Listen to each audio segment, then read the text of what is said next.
ছি ছি। আচ্ছা, এসব করে কি পাস তুই? হ্যাঁ, তোর শরীরে ক্লান্তি আসে না?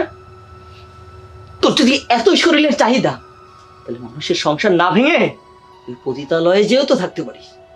আজকে আমার সংসার ভেঙেছিস, আবার ওই পরেশের সংসারটাও তুই নষ্ট করে দিচ্ছিস। কি পাস রে তুই?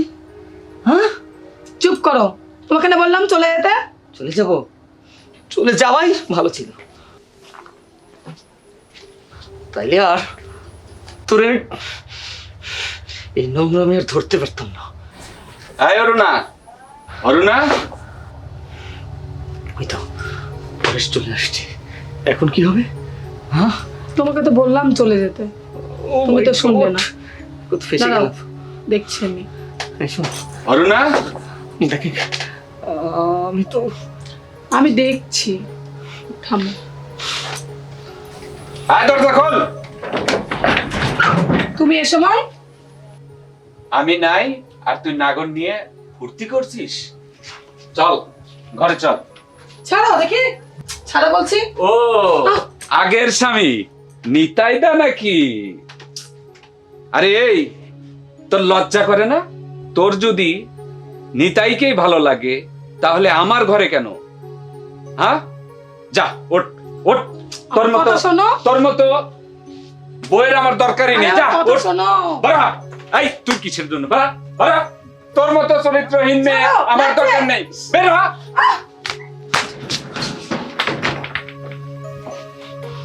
ছি, কুকর্ম করলি একজনের সঙ্গে আর ফেসে গেলাম আমি। আসলে তোদের মতো চরিত্রহীন মেয়েরা না সমাজের ক্যান্সারের চেয়ে না ভয়াবহ। আমি যে পরক্রিয়া করি, এই পরক্রিয়ার কখনো তুমি কারণ জানতে চেয়েছো? তোরা কিসের জন্য করিস আমরা বুঝি না। তোরা তো এই শরীরের ক্ষুধার জন্য এইসব করিস। ছি, কখনোই না। নারীরা শুধু শরীরের ক্ষুধা মেটানোর জন্য কখনো এই কাজ করে না, করে তোমাদের মতো পুরুষের অবহেলার কারণে। তোমরা তো মেয়েদেরকে মনে করো গৃহপালিত পশু, খাওয়ন দাওয়ন দিয়ে শেষ। এটা বুঝো না নারীর আর কি লাগে না লাগে। কিন্তু আমার দোষটা কোথায় ছিল? বলো বলো, আমার দোষটা কোথায় ছিল? তোমার দোষ অনেক ছিল, আমার দোষ সেটা তুমি বুঝবে না। তুমি অনেক রাত করে বাড়ি ফিরতে, ঘুমন্ত স্ত্রীর ওপরে ঝাঁপিয়ে পড়তে, চাহিদা মিটে গেলে কখনো আমার দিকে ঘুরে তাকাতে না, অন্য দিক ফিরে ঘুমায়ে থাকতে। আমার কি কোনো চাহিদা নাই? মন খুলে দুটো আমার সাথে কথা বলেছো? কখনো জানতে চেয়েছো আমার মনের অবস্থা? জানতে চাওনি। কখনো ভালোবেসে কখনো 2 মিনিট বলেছো আমার কাছে বসো, আমার সাথে একটু হাতে হাত রাখো? কখনো বলনি। তারপরেও কেন বলছো যে তোমার দোষ নেই? আমাকে বলছো নষ্টা মেয়ে? আমি নষ্টা?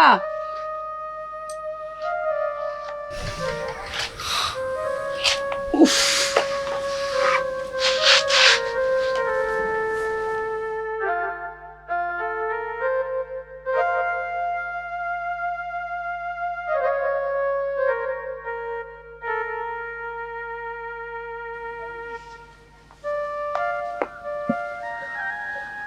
আচ্ছা, আমি না হয় অনেক রাত্রে বাড়ি ফিরে তোমার ইচ্ছার বিরুদ্ধে তোমার সঙ্গে আমি না হয় একটা কিছু করতাম, হয়তো তোমার সঙ্গে গল্প করতাম না, তোমাকে বুঝতাম না। কিন্তু তুমি যাকে ভালোবেসে আমার সংসার ছেড়ে যার সংসারে তুমি এসেছিলে, সেই পরেশের কি দোষ ছিল বলো? সেই পরেশকে ঠকিয়ে তুমি আবার আরেকটা জনের সঙ্গে এসব করছো। ছি, এটা কেন বলো? কিসের জন্য? এর উত্তর তুমি কোথায় থেকে দিলে? না, নাই, আমি জানি তো। তুমি ঠিকই বলেছো। ওর সাথে ভালোবেসে পালিয়ে ওর সংসারে এসেছিলাম। ও প্রথম প্রথম ভালোবাসতো, কিন্তু পরবর্তীতে সে আমাকে সন্দেহ করতে লাগে। ও একটা ফাঁদ পাতে সবুজকে নিয়ে, সবুজকে আমার পিছনে লেলিয়ে দেয়। তুমি হয়তো সেটা জানো না। ও তককে তককে ছিল আমার সাথে সবুজকে ধরার জন্য, কিন্তু সবুজ শেষমেশ চলে গেল, তুমিই ধরা পড়ে গেলে। ওর পাকা ফাঁদে তুমি পা দিলে। দাঁড়া দাঁড়া, তার মানে এই সব কিছু ছিল পরেশের চক্রান্ত, তোমাকে এই বাড়ি থেকে তাড়ানোর জন্য? ভালোই হয়েছে, এখন তোমারও কেউ নেই, আমারও কেউ নেই। আমার সংসারটা ভেসে গেল। চলো না, আবার আমরা নতুন করে সংসার পাতি। সত্যি বলছো? দেখো, তোমাকে না আমি কখনোই ভুলতে পারি।